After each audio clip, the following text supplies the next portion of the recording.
चलिए अब देख लेते हैं खबरें रफ्तार से।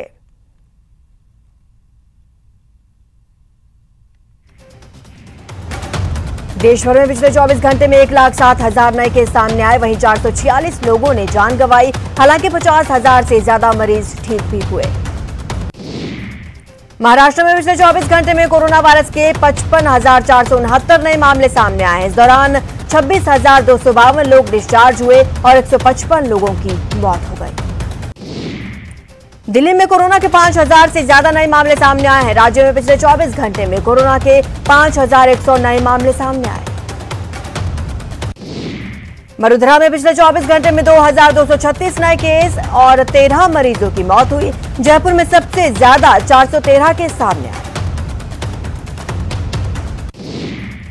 कोरोना के बढ़ते मामलों को लेकर सीएम अशोक गहलोत ने पीएम मोदी को चिट्ठी लिखी। सीएम ने पत्र में पीएम मोदी को कोरोना पर एकीकृत एसओपी निर्धारित करने को लेकर लिखा। वडोदरा में कोरोना के बढ़ते संक्रमण को लेकर सीएम गहलोत ने राजभवन में राज्यपाल कलराज मिश्र से मुलाकात की और दोनों ने महामारी की मौजूदा स्थिति के बारे में चर्चा की।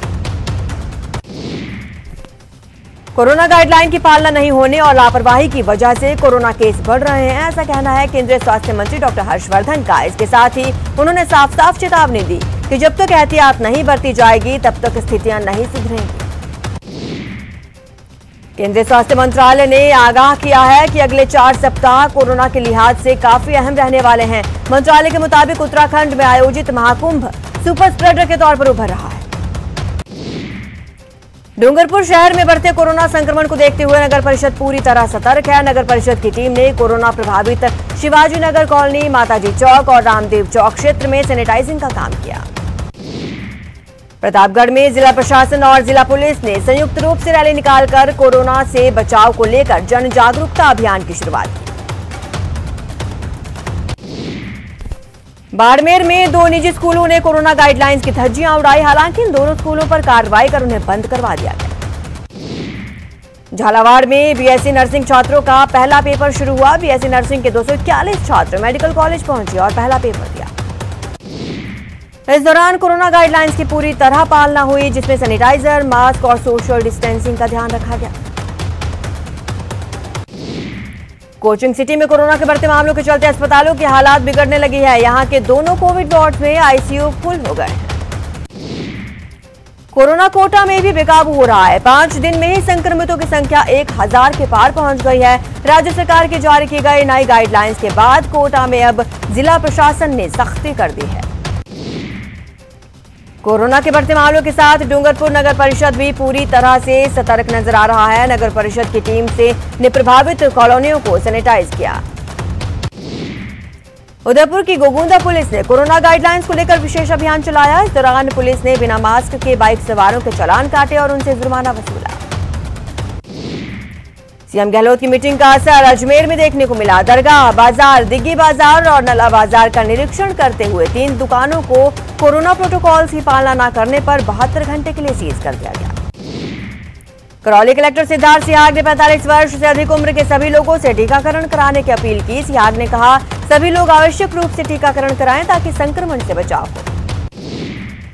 बारां जिले में कोरोना के बढ़ते मामलों को लेकर प्रशासन ने अब सख्ती दिखाना शुरू कर दिया है। पुलिस ने जिले में कोरोना गाइडलाइंस का उल्लंघन करने पर 6 दुकानों को 3 दिन के लिए सीज किया।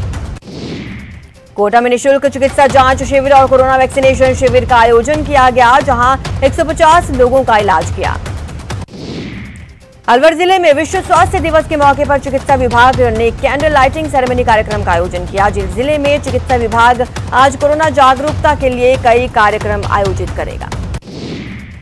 पश्चिम बंगाल और असम में तीसरे चरण के मतदान हुए। बंगाल में 77% वोटिंग तो वहीं असम में 82% मतदान हुआ।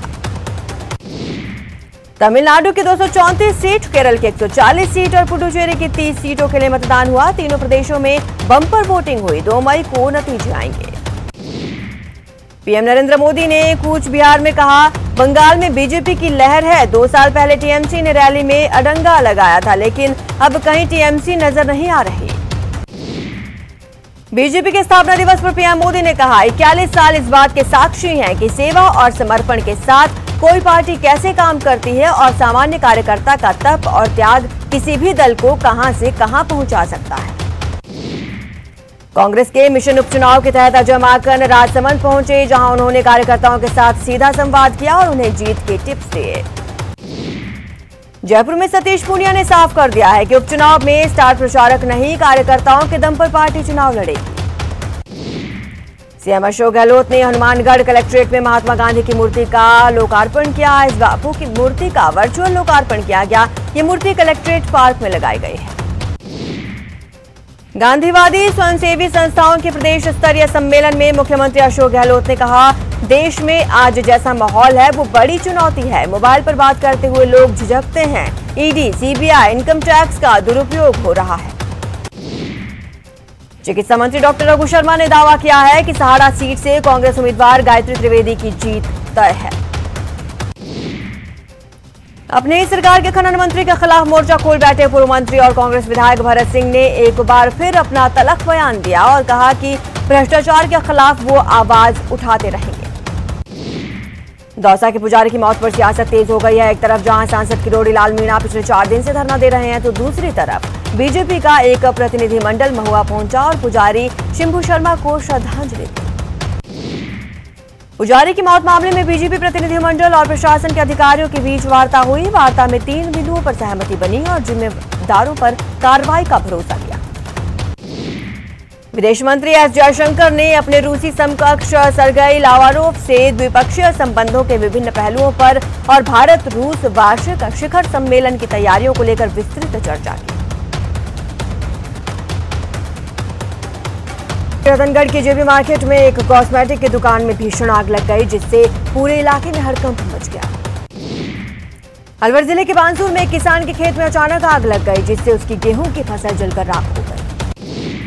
जयपुर के झलाना लेपर्ड रिजर्व के जंगल में अचानक आग लग गई। स्थानीय लोगों ने मामले की जानकारी वन विभाग को दी, जिसके बाद स्थानीय लोगों के साथ एक टीम आग को बुझाने में जुट गई। करौली के हिंडौन सिटी में एक महिला के साथ ससुराल वालों ने मारपीट की। घटना में घायल महिला को हिंडौन के सरकारी अस्पताल में भर्ती कराया गया। श्रीगंगानगर के बाबा रामदेव मंदिर में चोरी की वारदात को अंजाम देने वाले 4 आरोपियों को पुलिस ने गिरफ्तार किया। फलौदी जेल से भागे कैदियों की धरपकड़ के लिए की गई नाकेबंदी के दौरान अजमेर पुलिस को सफलता मिली। पुलिस ने नाकेबंदी के दौरान एक स्कॉर्पियो गाड़ी से अवैध पिस्टल सहित एक युवक को गिरफ्तार किया। श्रीगंगानगर में पुलिस ने ऑपरेशन प्रहार के तहत गश्त के दौरान 3 युवकों को 28 किलो गांजा सहित गिरफ्तार किया। करौली के हिंडौन सदर थाना पुलिस ने 10 साल से हत्या के प्रयास के मामले में फरार चल रहे अपराधी को धौलपुर जिला कारागृह से प्रोडक्शन वारंट पर गिरफ्तार किया। जोधपुर के फलौदी जेल से 16 कैदी फरार होने के बाद बड़ी कार्रवाई हुई। जेल के 4 कर्मियों को निलंबित कर दिया गया। इसके साथ ही मुख्य प्रहरी नवी बख्श को भी निलंबित किया गया। झालावाड़ में हनी ट्रैप का मामला सामने आया है, जहां सरकारी शिक्षक को नशीला पदार्थ खिलाकर अश्लील फोटो खींचकर केस में फंसाने वाले मामले में कार्रवाई की और आरोपी पत्नी को गिरफ्तार किया। हिंडौन में चल रही जलदाय विभाग की योजनाओं में महाभ्रष्टाचार का खुलासा हुआ। मुख्यमंत्री के आदेश पर की गई जांच में 90 करोड़ का भ्रष्टाचार सामने आया। दौसा में एसीबी ने 2 घूसखोर बैंक कर्मियों को ट्रैप किया। एसीबी ने मानपुर यूको बैंक में कार्रवाई को अंजाम दिया। एसीबी ने बैंक मैनेजर और हेड कैशियर को 5000 की घूस लेते रंगे हाथों पकड़ा। झुंझुनू में एक युवक ने अपनी चचेरी बहन के साथ दुष्कर्म किया। पुलिस ने आरोपी को हिरासत में ले लिया है। अलवर में एक दंपति के साथ 6 बदमाशों के साथ मारपीट की गई। पीड़ित याद राम ने कोतवाली पुलिस में मामला दर्ज कराया। साफ पानी आपका अधिकार है। अगर आपके इलाके में पेयजल की समस्या है तो अपनी आवाज न्यूज 18 राजस्थान पर उठाइए, क्योंकि प्यास भर पानी जरूरी है।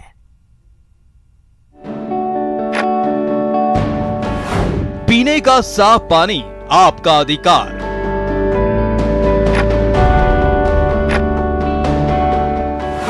अधिकार मिलना जरूरी है।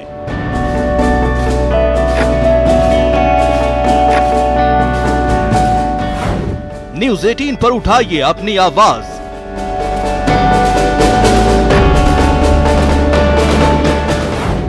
प्यास भर पानी जरूरी है।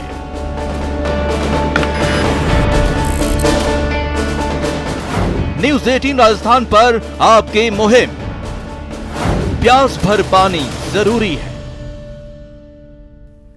कोटा में बेखौफ बदमाशों ने दुकान पर बैठे एक युवक के साथ मारपीट की और मौके से फरार हो गए। बीकानेर में बेखौफ बदमाशों ने एक ज्वेलर की दुकान में घुसकर बंदूक की नोक पर लूट की वारदात को अंजाम दिया। बीकानेर के खाजवाला में अवैध डीजल के खिलाफ रसद विभाग ने कार्रवाई की और 650 लीटर अवैध डीजल जब्त किया। कोटा में बिना मुकदमा दर्ज किए ही थाने में बंद करने की धमकी देकर रिश्वत लेने के आरोपी पुलिस कांस्टेबल को कोर्ट ने 3 साल की कठोर कारावास की सजा सुनाई। अलवर की भिवाड़ी पुलिस ने 3 तस्करों को हथियारों की खेप के साथ गिरफ्तार किया। कोटा में एसीबी ने बड़ी कार्रवाई की। आरआई योगेंद्र सिंह चौहान और कर्मचारी बाबूलाल को ट्रैप किया। एसीबी ने इन दिनों दोनों को 8,000 की रिश्वत लेते रंगे हाथों गिरफ्तार किया। जयपुर एयरपोर्ट पर कस्टम विभाग की बड़ी कार्रवाई। यहां कस्टम ने तस्करी का 21 लाख रुपए का सोना पकड़ा। कोटा में एसडीएम ने कार्रवाई करते हुए क्षमता से अधिक राख से भरे 3 डंपर को सीज किया। अलवर में एक निजी बैंक के बाहर रूप में पार्किंग में बाइक खड़ी करने को लेकर ग्राहक ने गार्ड से जमकर मारपीट की। फलौदी जेल से 16 कैदी फरार होने के मामले के बाद पुलिस ने जिला में नाकाबंदी की। बीकानेर में एक बुजुर्ग की हत्या का मामला सामने आया। मृतक की पहचान सागर गांव निवासी मांगीलाल मेघवाल के रूप में हुई।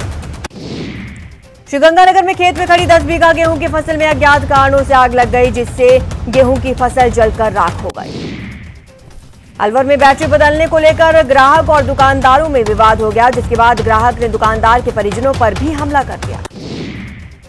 दौसा में एक युवक ने आत्महत्या कर अपनी जान दे दी, जिसके बाद परिजनों ने बिना पुलिस को सूचना दिए शव का अंतिम संस्कार की प्रक्रिया शुरू की, जिसके बाद पुलिस ने मौके पर पहुंचकर अंतिम संस्कार की प्रक्रिया को बीच में ही रोक दिया।